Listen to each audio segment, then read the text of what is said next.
This is a certain situation which has happened many times in the world before. It's just that it's new for our generation, and as a generation of people, we are better equipped than any other generation before us. If we behave responsibly, we can survive through this and live through this.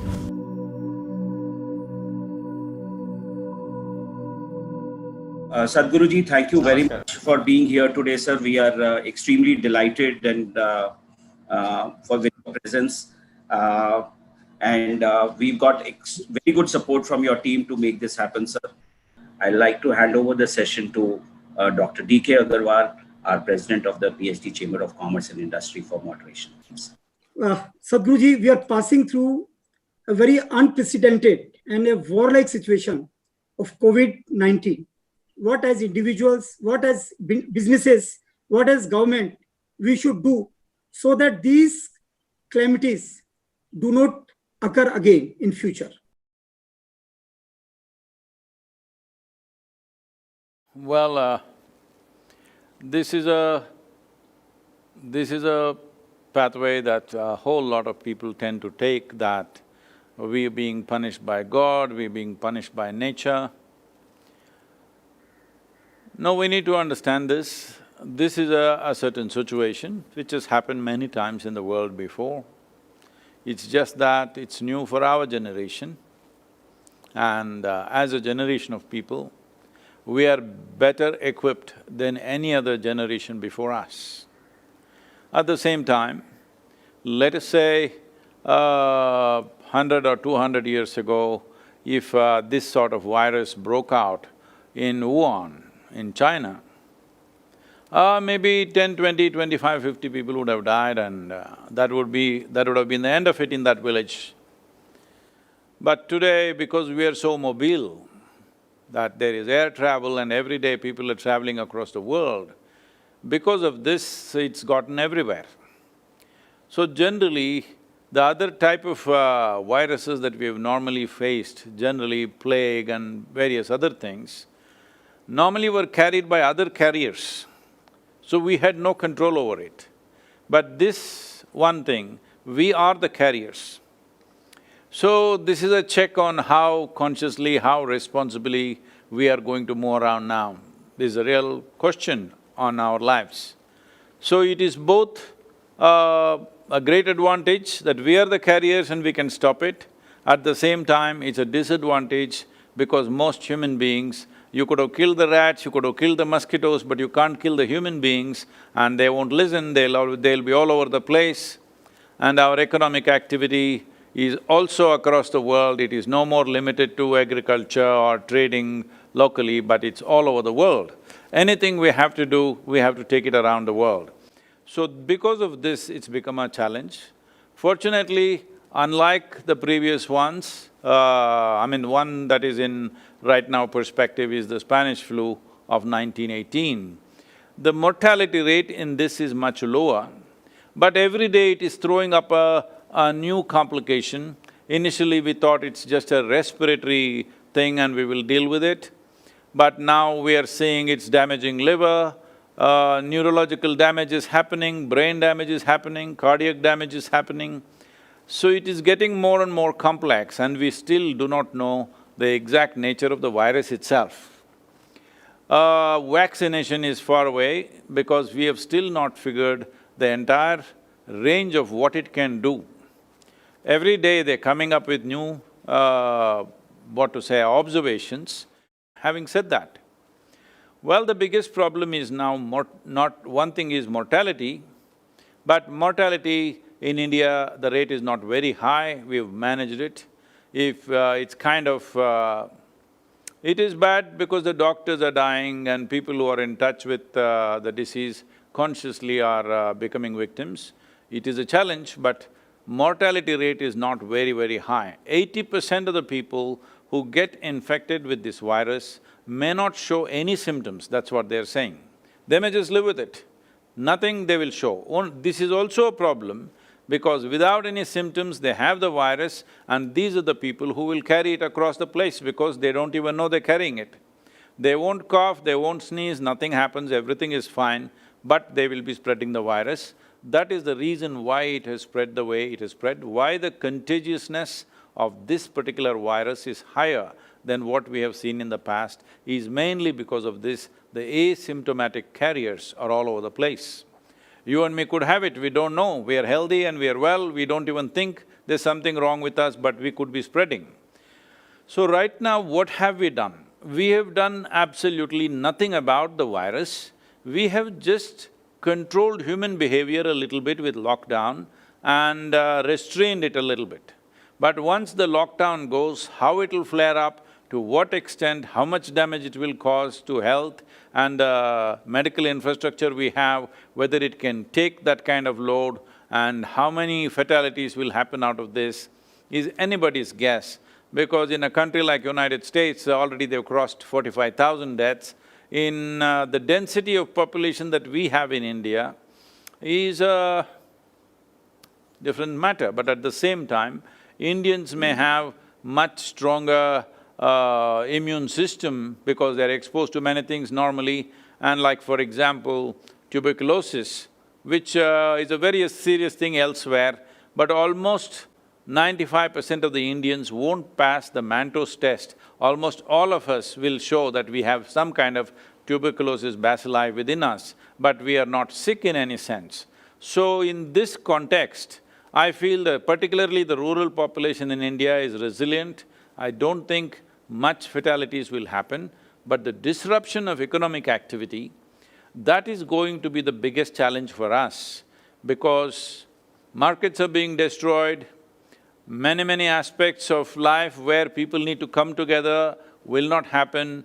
Well, agriculture may get on, get going, but even for that, for example, right now, the vegetable growers and the fruit growers, this is mango season. I think nearly over 60% of the mangoes will rot this year because nobody is going to go and buy mangoes outside.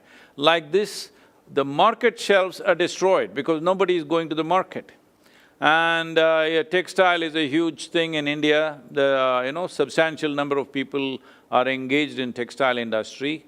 I don't think it will take off in any near future. When I say near future, at least for 1 year, I don't think, because people won't go and buy clothes when there is an economic restraint. So many industries will take a big hit, every one of us. Well, the government will take a big hit, the large businesses will take a hit, small businesses will take a hit, individual people will take a hit, institutions will take a hit. All of us are going to take a hit. So one of the biggest challenges right now is, in the last 20 years of economic activity and certain amount of liberalization and progress that happened, we raised about 250 people out of poverty. But in the next year, we may be pushing them straight back below the poverty line, it's very much possible. But our ability to bounce back, I'm talking in economic terms, in terms of the infection, in terms of what the virus will do to us, nobody has a clear picture. There is no clear picture anywhere, every day new observations are coming. But in terms of economy, if we have the virus reasonably under control at least by September, if in India, at least by September, if we have that, then probably if we do all the smart things to attract a huge amount of outside investments, because right now, Japan has put out over $5 billion to get their industry out of China. And America will definitely do similar things. At least 300 companies will be looking for a new home, if not fully, at least partially. That new home must become India. All of you in business, in collaboration with the government, you must grab this, because these 28 states that we have, if we ensure a minimum of 10 big industries going to each one of these states, it will keep us buzzing and we can, in many ways, handle this. But because you are the people who are in business, you should know better than me, but in my opinion, I feel without a huge amount of investment coming from outside, we will be in a very dire situation. Those who are well-to-do may survive, businesses may go, people survive, but down below, the workers, the daily wages, there will be a very serious situation. We could be pushing millions of people back into poverty unless we get a phenomenal amount of investment from outside. I don't think we can just kickstart everything inside the country because we need markets. The markets may not be coming back to normal in 18 months, 12 to 18 months' time or even 24 months' time. So these are hard times, but as you said, it's a kind of a war. But at least nobody is bombing our homes, nobody is shooting at us. It's the virus. If we behave responsibly, we can survive through this and live through this. So one of the most fundamental things for the next month is all of us stay alive. That's the most important thing. If we think what we are doing is important, then the important thing is to stay alive and ensure people around us stay alive. This is the fundamental responsibility right now. And if we stay alive and strong, bouncing back will happen one way or the other. Thank you, Sadhguru. In fact, your knowledge on economy, I'm surprised, is even much deeper. Now we have Dr. Mahesh Gupta. He is our former president. He is also CMD, Kent RO, the water purifier. So over to Mahesh Gupta ji. Pranam Sadhguru, it's an honor for us to interact with you. The situation is very uncertain at this moment of time, as you have described it, and we also all understand. And we people in business have a great responsibility to understand the situation and move forward. Your description saying that it will last till September, if we can take it up to September, then we can bounce back. That's one theory on the one side, which I totally subscribe to this. On the other side, we have a theory of China. In a 3 months' time, they've been able to come back to normal, by and large, a normalcy. So maybe if we can do our lockup for a 3 months' time, maybe we will achieve instead of September to this present time. But anyway, in such uncertain situation in businesses, when we can see two extremes, a positive and negative, the mind goes towards the negative all the time. A lot of fear comes in the mind of business people.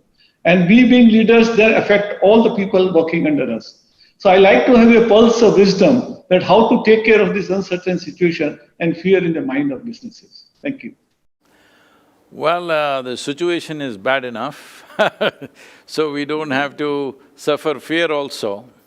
The economic situation is going to be bad enough, the challenges are serious enough. So let us not also suffer our own fear, because this is something that you manufacture in your mind. What is the reality? It's tough reality, no question. So let's not make it worse by multiplying this in our mind. What fear means is, essentially, we are letting our imagination run away into a future.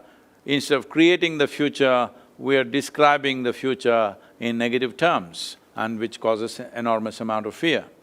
About what China has done, well, what China has done or what China has not done, I don't think it's in our knowledge. And above all, it is a certain kind of authority that when they want to do something, they can do something at any cost. I don't think you can do that in India. And above all, people are already getting restless. May 3rd, they're all waiting, they're thinking they can burst out and do what they want. That's not how it's going to be. Some level of relaxation will happen, but still we have to maintain discipline in terms of human distancing, has to happen.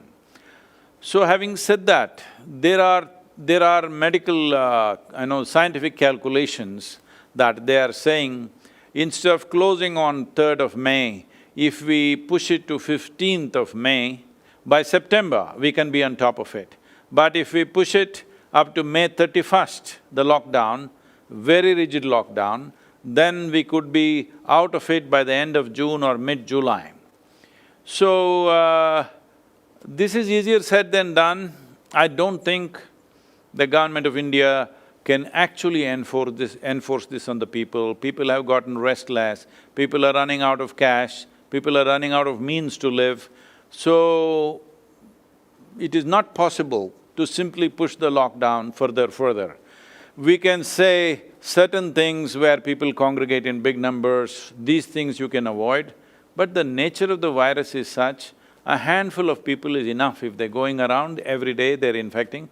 They say on an average, A person who moves around in the city can infect up to 400 people per day, one person. So those permutations, if you look at it, it's just crazy. So there is a challenge and we still not figured out how to handle it. So the businesses must focus on what are the alternatives for whatever we are doing right now, because many businesses that we are into right now may become irrelevant for a period of time, if not permanently. When something becomes irrelevant for 2 to 3 years, and will it again come back is a question that we cannot answer just like that. We don't know how it'll take. For example, even schools. Maybe no parent will want to send their children to schools when the month of June comes, when schools are supposed to start. If there is fear of infections, if there are deaths happening around, I don't think people will send their children, so what are we going to do? All those who are running schools may have to think completely differently. For you, sir, water anyway we have to drink, so I think you are on a little safer ground than most other businesses. But fashion industry, textile, entertainment, all these are going to take a very serious hit. Water, we cannot go without water no matter what is happening.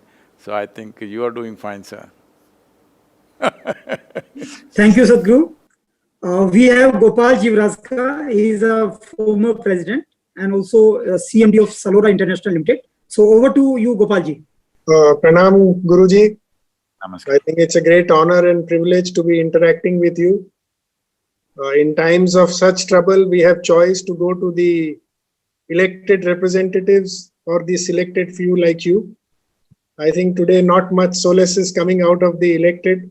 So I think we look forward to getting solace from the selected few like you. I think people like you have great power to influence the heart and the mind like no elected person can do. Do you think enough interaction is happening by the lawmakers with the people at large, and enough transparency is there to remove their anxiety, to make sure that they move towards the people with solution rather than people with problem? And my second question is that, of course, you mentioned that we will need a lot of investment and maybe most of it has to come from outside. But I have one question, there are so many religious institutions in India, I think, who are sitting on lakhs of crores of rupees in cash or in kind. Don't you think this is the right time for all these people to open their chests and really put this money to use for mankind? I think for times like this is when this money has been kept there and created. Thank you. Let me answer the second question first because that is a very wrong notion, because with the HRNC laws, that is Hindu religious whatever stuff, all the temple lands, temple jewelry, temple money is already in the hands of government. This is an absurd thing that has happened in our country, that the money that you collect in a temple does not go to the temple or the development of the temple, it goes to the government. And the government is using it whichever way, just seeing it as a revenue. And much damages happen because they put government clerks out there. In the Hindu temples, most of the Hindu temples, there is no devotee who is worshipping the deity. It is a government clerk appointed by the government. There is substantial evidence that at least 15% of the South Indian temples, the main deity has been sold and transported outside the country, and they've replaced with something else which looks similar. So, there is really no money in temples and religious institutions because it's already been taken by the government. If you're talking about major institutions like Tirupati, you must understand it belongs to the Andhra Pradesh government. The money is already going there. If you're talking about the Vatican, well, you won't get access to that. Nobody else really has any great amount of money. Well, Thiruvananthapuram, whatever, they have seized it, that's the only temple probably which escaped. Otherwise, British took charge of it and they took whatever they can in terms of gold and whatever. The land and whatever jewelry was remaining has been taken by our present governments. So I don't think they can help. If they have any little money, that's not going to make a big difference. about government giving you… whether the policy makers can give you solace. I don't want the policy makers to give you solace, they're supposed to find solutions. And as business also, you should not be looking for solace, you should look for solution. When I say solution, solace means something that you do in your mind. This is our business to do it within ourselves, how we keep ourselves. As I said earlier, when there is an external problem, isn't that the time when you need to be at your best? Isn't that the time when you need to be at your best? Your thought, your emotion, your energy works for you. So when we become fearful, when we become anxious and all this simply means because there is an outside problem, we turn our own faculties against ourselves. Let's not do that, and let's not hope either the Prime Minister or the Chief Minister or somebody else will come and give us solace. They need not give us solace, that's not the reason why we elected them. Coming to the selected ones like me well, this is the problem. I am also not here to give you solace, I am also here to give you different type of solution. When I say a solution, solace means this. Somebody will tell you, don't worry, everything will be okay. They've been telling you this for a long time, but whatever happens, happens. So right now, there are people who are trying to bring solace to themselves by saying this coronavirus is God's way of teaching us a lesson, all the bad people will get it, I won't get it. That's not the way it works it'll get whoever gets exposed. The coronavirus has no discrimination of what kind of a character you are. It doesn't matter who you are, when it gets you, that's it. So let us not look for solace. Solace is for people who are not interested in solutions, they just want to feel good. In the name of solace, people will go drink in the evening and they feel good. So in a way, solace is just this, a kind of a tranquilizer for yourself. This is not a time to tranquilize yourself, this is a time to be at your best. Physically, mentally, in your competence, in your mind, in your energies, in your emotion, you must be at your best. That will not happen out of solace. Solace means you will think everything is okay and go to sleep. Everything is not okay right now. Too many things are not okay. For we as a nation and the world, too many things are not okay. This is a time every one of us strived to find solutions in whatever areas of work we are in. In those areas, we must find solutions. The government, the administration is trying to do its best, but with limited resources, there are many challenges. Well, the world is acknowledging that we as a nation, we have handled it very well, this whole thing. Compared to many other Western nations, we have handled it very well, but still, with such a complex mix of population and such a dense population, how will we handle it in the next 3 months is a huge challenge. But I feel once the lockdown ends, May 3rd is over. After that, this partial lockdown which the government may try to do is going to be extremely difficult for any government to implement this partial lockdown. This can only be done by the citizens. Only by responsible behavior of the citizens, this can be achieved. No government can effectively do partial this thing. They can impose curfew and do total lockdown, but they cannot do partial lockdown successfully. This partial lockdown can only happen out of absolute citizen participation, and that is what they're trying to do. Prime Minister is giving a call for the youth of the nation, he's meeting the industry, he's meeting the spiritual leaders, he's meeting everybody to somehow get people's participation, because without that, we will not succeed in partial lockdowns. Thank you, Sadhguru. Now we have Mrs. Anuradha ji. She is chairman of our PhD Family Welfare Foundation. And this PhD Family Welfare Foundation is doing a great job by distributing food packets to the needy. So over to you, Anuradha ji. Sadhguru Pranam. It has been a pleasure listening to you so far. Sadhguru ji, we have skill development units spread over North India and in Delhi NCR. Now, at present, obviously, they are closed. we look after our beneficiaries in a holistic manner and teach them skills by which they earn a livelihood once they leave our center. Once the center reopens, what is the message of hope we can give to our beneficiaries? Because they will be requiring a lot of hand holding once the centers reopen.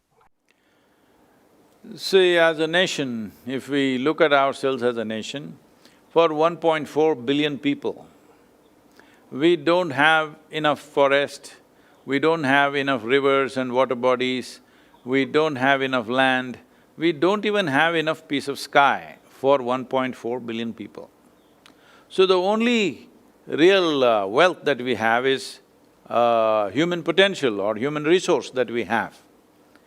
Now, if we have very skilled, focused and inspired population, well, we can become a miracle. But if we have unskilled, unfocused, uninspired population, we will be the greatest disaster. Right now, we are always many people are very proud that we are the youngest nation in the world. That is, nearly 50% of the population is below 35 years of age. This advantage, if we do not harness in the next 10 to 15 years' time, then you will have an older generation of people without any skills, without any capabilities, without any experience of work, and that will be a major disaster. So if we want to harness the potential of this nation, we have just a window of 10 to 15 years' time. So skill development is a key element of our development. So you must put that into them that they are not just earning a living, they are building a nation. This is far more important, I'm telling you, than even the freedom movement, far more important. Thank you, Sadhguru. We have Karan Gilotra. He is the chairman of our Punjab State chapter. He is also MD of Platinum Enterprises. Over to you, Mr. Karan Gilotra.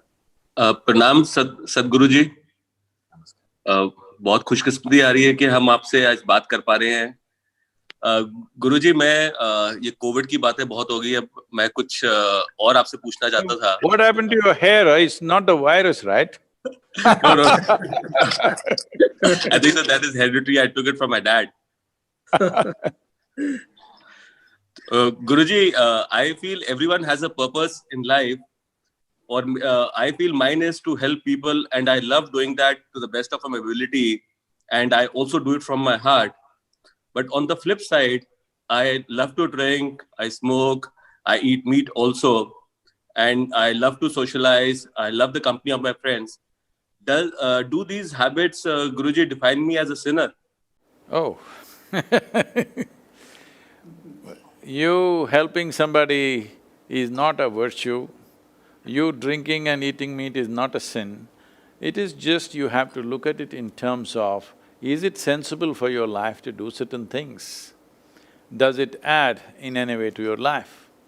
Well, most human beings are doing most of the things they do, thinking that it will get them something.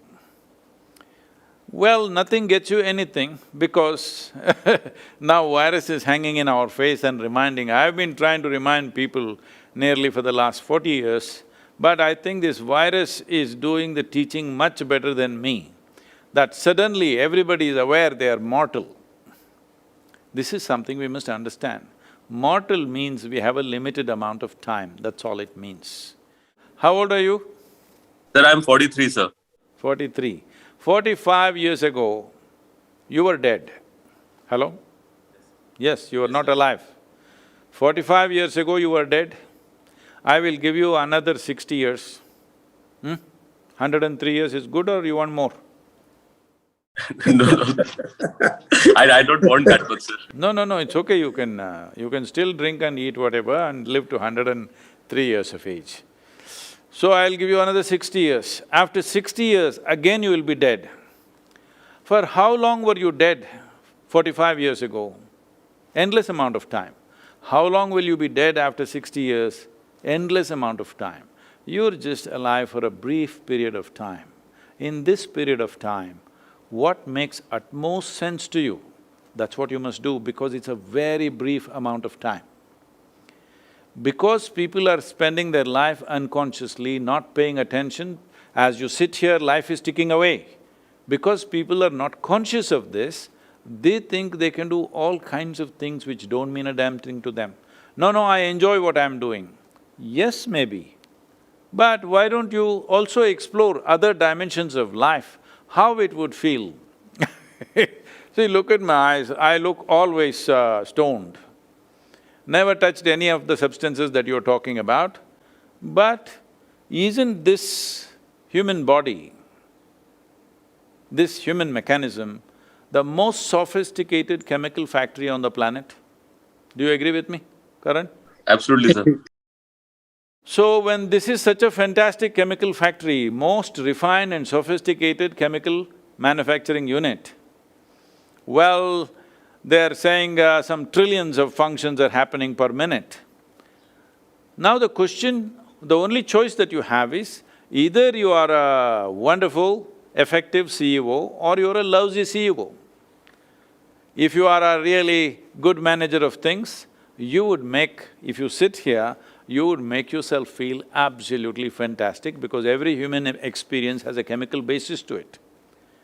So you create the most wonderful chemistry, you sit here and you're ecstatic. Would you want to drink alcohol, take a drug, do something? Because as you sit here, you're feeling fantastic, why would you do that? So, I'm saying you have a tremendous opportunity right here. Just explore and see, I'm not saying give up anything, just explore and see. If you find something better, smaller things will fall off by themselves. Thank you, Sadhguru. Thank you, Guruji. We have Mr. Sanjay Agrawal. He's Senior Vice President, PhD Chamber of Commerce. He's also Chairman and Managing Director of Paramount Communication Limited. Over to you, Sanjay ji. Sadhguru Pranam. Namaskar. As we are all businessmen, we are all leaders of our companies, so we are responsible not only to our families but to our employees, not only our employees but even to our other stakeholders, including our vendors, our customers, and a lot of ecosystem that we are a part of. In this situation, what we are finding is that we are having a responsibility struck upon us, which we may like to carry, but the burden might not be, we would probably be beyond our capabilities in most businesses, which is to keep on bearing the expenses of keeping a business alive, paying the full salaries of people when there is no revenue coming.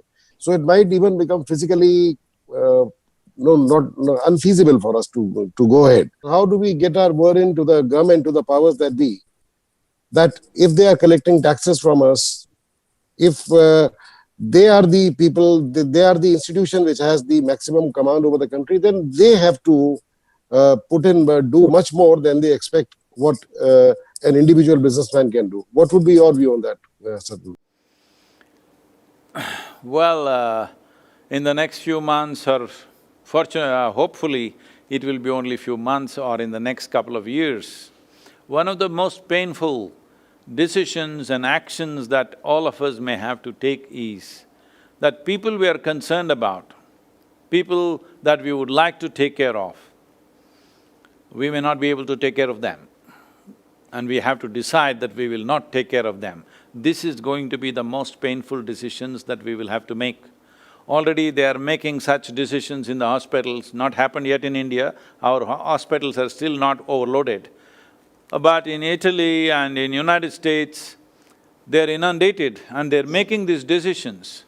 Like if you and your mother are in the hospital in the same ward, there's only one ventilator, who should get it? They're taking lottery in some countries, others are deciding on the age basis, younger person gets the ventilator, older person doesn't get it. How hard a decision is that?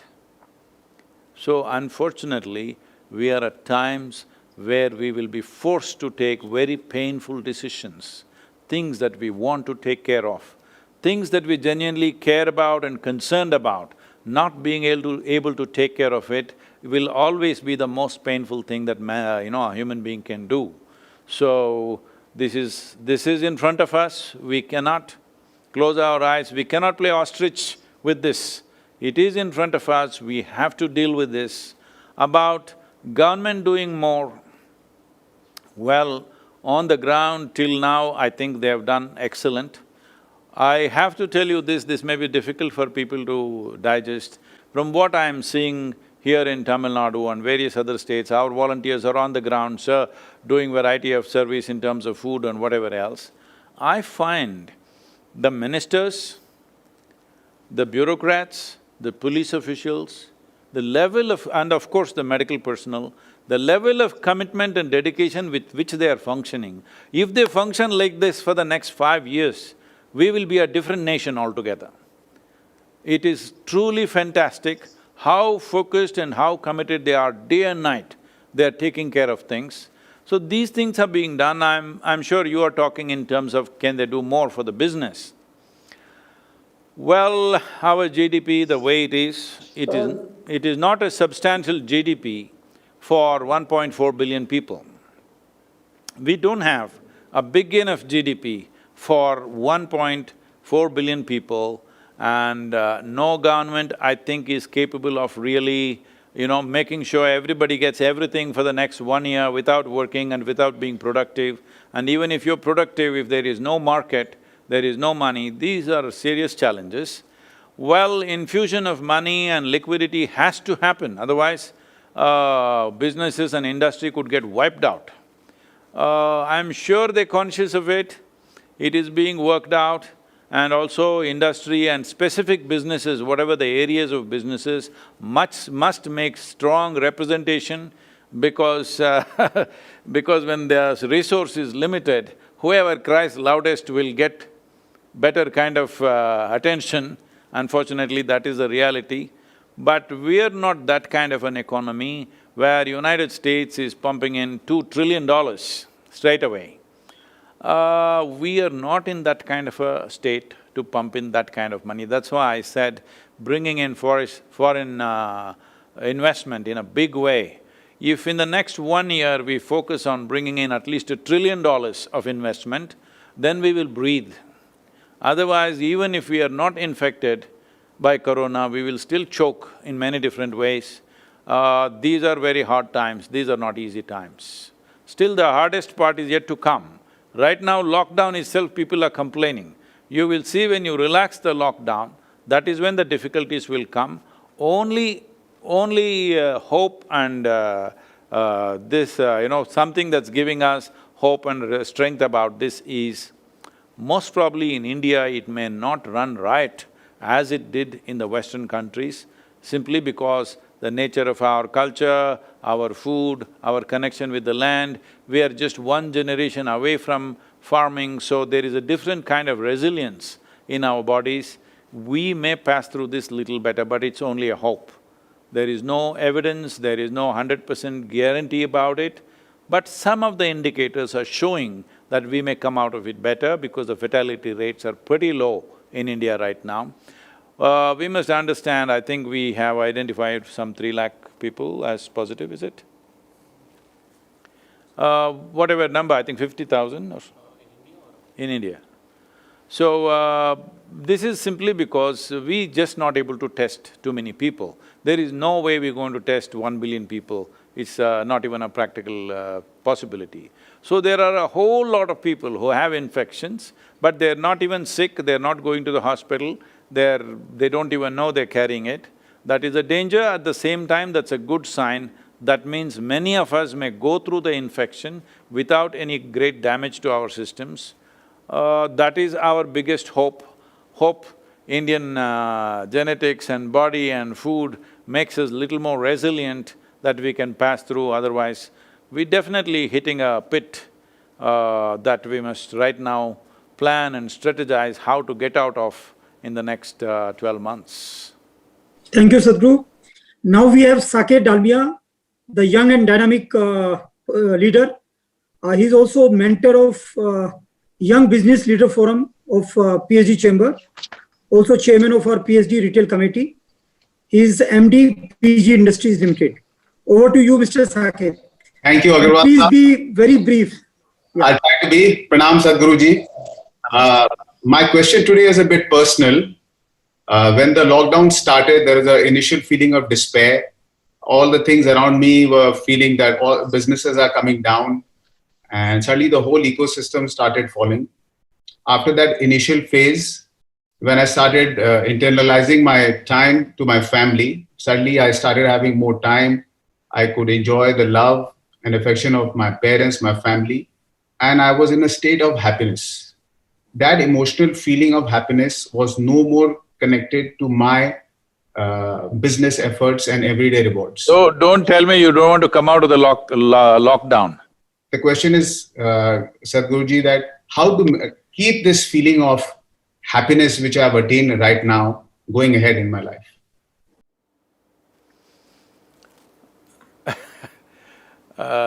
That's wonderful, you had some good time with the family.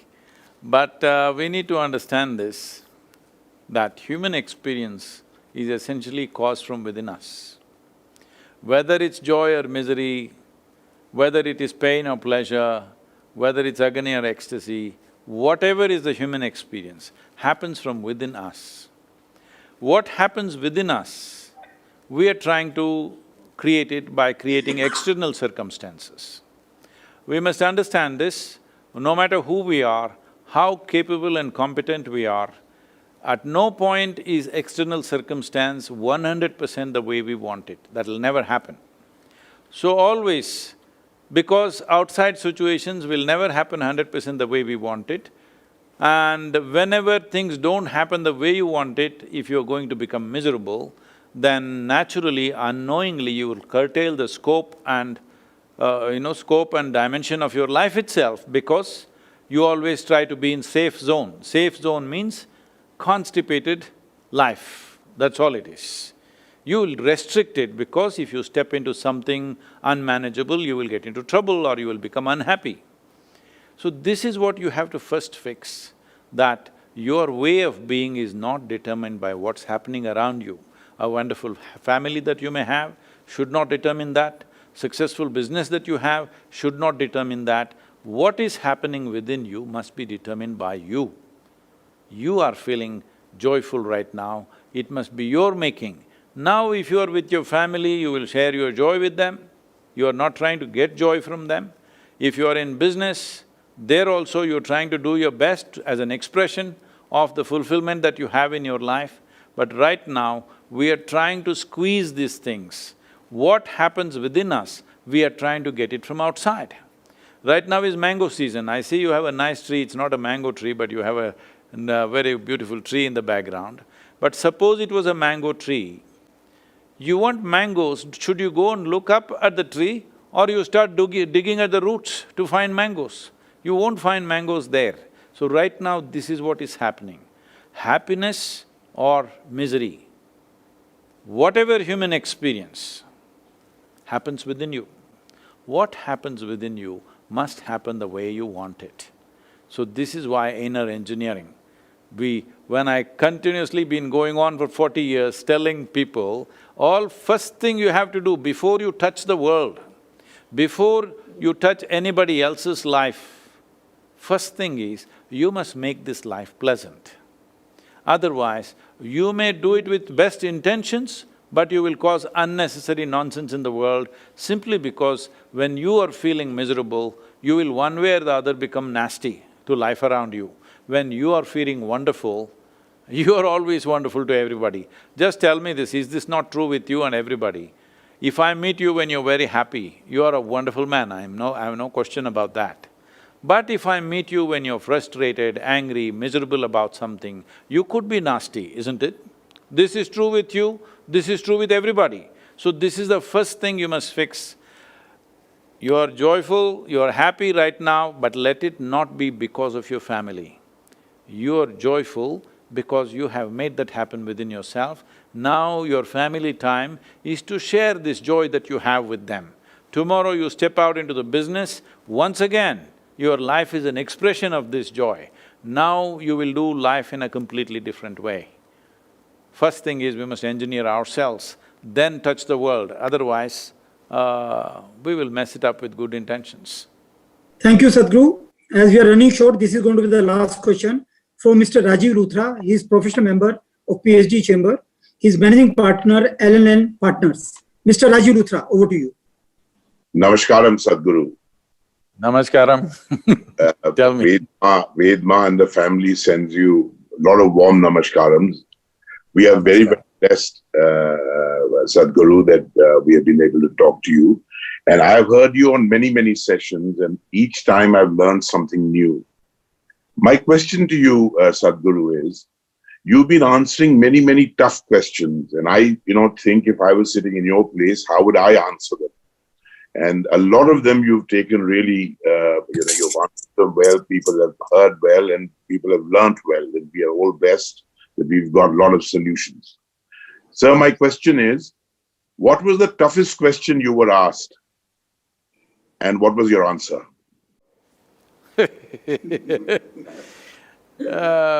I'm waiting for that question, it's not come yet. Great, Sadhguru. And by the way, Sadhguru, Adi Yogi awaits. Let this finish, you have to come and bless it. Why, Thank you, Sadhguru. how did they allow you on a membership for this, what is this, progress, what is this, I'm sorry? PhD Chamber of Commerce. How did they allow you on this, Rajiv? Sadhguru, even their committees make mistakes. Wonderful Thank you, seeing you Sadhguru. after a long time. Thank you, Sadhguru. This was a lifetime opportunity to hear your words of wisdom. I would request Mr. Sanjay Agrawal to propose a formal word of thanks. Gurudev, it's my absolute privilege to have felt this closeness to you and to hear from you in person today from in such a wide-ranging discussion that we had. I think you have told us your very, very clear and unambiguous views, starting from social and commercial to practical to spiritual to even existential. I think you have covered the whole gamut and tried to, you've successfully done it, sir, to actually give us the gyan that we need in these challenging times, which was the focus of our talk today. I am very, very grateful to you, Gurudev, and we hope that we keep having more and more sessions with you, so that the chamber, the PhD chamber and its members keep benefiting from your sage advice. Pranam, Gurudev. Namaskaram. May the best be with you. My blessings to all of you. Thank you very much.